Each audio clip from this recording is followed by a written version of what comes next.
Moin moin Leute und herzlich willkommen zu einem neuen Reparaturvideo von mir.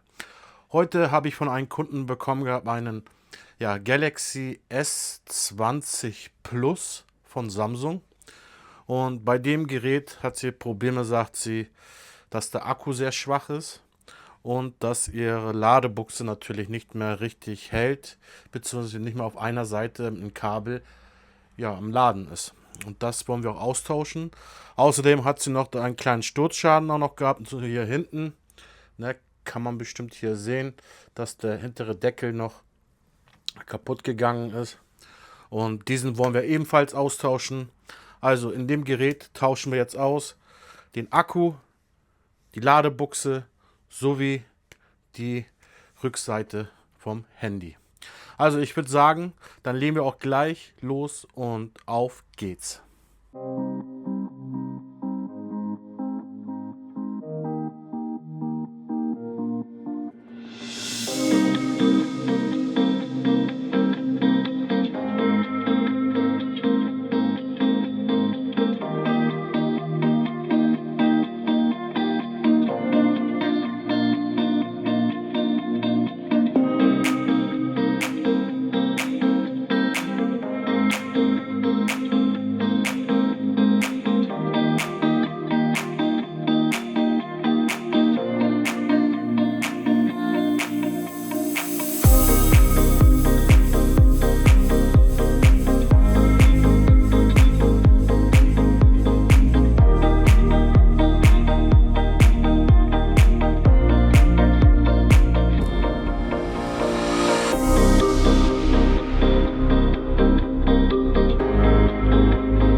Leute, wir sind fertig.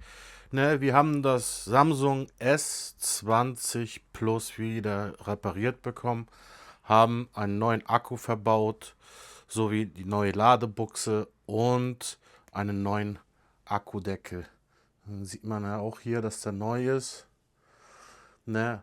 Ihr wisst aber auch natürlich, dass sie auch sehr Abdrücke immer da drauf sehen kann. Das lässt sich natürlich nicht vermeiden, aber ihr seht ja, dass es ja ein neues ist. Das ist komplett neu gemacht. Ja, funktioniert soweit auch. Ich musste natürlich auch sehr, sehr viel da drin auch sauber machen, reinigen. Die Kundin hat das Gerät mal bei einem Handyshop gekauft, das auch mal gebraucht war, aber in sehr guten Zustand, meinte sie. Und nachdem ich das geöffnet habe, ihr habt es ja auch im Video gesehen gehabt, dass der Deckel auch schon alleine sich geöffnet hat, durch die Jahre, hat sich der Kleber gelöst. Der andere Reparaturshop hat irgendwie einen anderen Kleber benutzt. Ich weiß nicht, was das für ein Kleber war. Der hat irgendwie einen Cold Blue Kleber benutzt und das auch nicht in schwarz, sondern links. Und das war sehr beschissen beklebt und das lief überall schon da drüber. Ja, und ich habe das ja natürlich schön sauber gemacht, versucht so möglichst wie möglich sauber zu machen, weil so ein Cold Blue, ja, so ein Kleber zu entfernen, das ist auch nicht auch ganz einfach. Aber es hat geklappt und dann natürlich mit dem originalen Akkudeckelkleber wieder verklebt den Deckel. Ja, das war's auch von diesem Video. Wenn ihr auch eine Reparatur wünscht, dann könnt ihr das gerne auf unserer Webseite das machen. Ich verlinke euch die Webseite da unten, da könnt ihr gerne eine Anfrage stellen. Ihr könnt da Kostenvoranschlag holen, beziehungsweise gleich auch die Preise sehen. Lasst euch von den Preisen nicht abschrecken. Die Preise dienen dafür nur da, dass sie da stehen. Wenn ihr einen Kostenvoranschlag haben wollt, dann könnt ihr das direkt auf der Webseite machen. Und die Preise werden natürlich immer auch aktualisiert. Wir reparieren natürlich fast jede Handys, sind spezialisiert auch meistens auf Samsung und auf Apple iPhones. Und wie gesagt, wenn ihr Interesse daran habt, dann könnt ihr gerne eine Anfrage stellen auf der Webseite. Ansonsten würde ich sagen, wir sehen uns im nächsten Video wieder. Auf Wiedersehen, bis dann und ciao.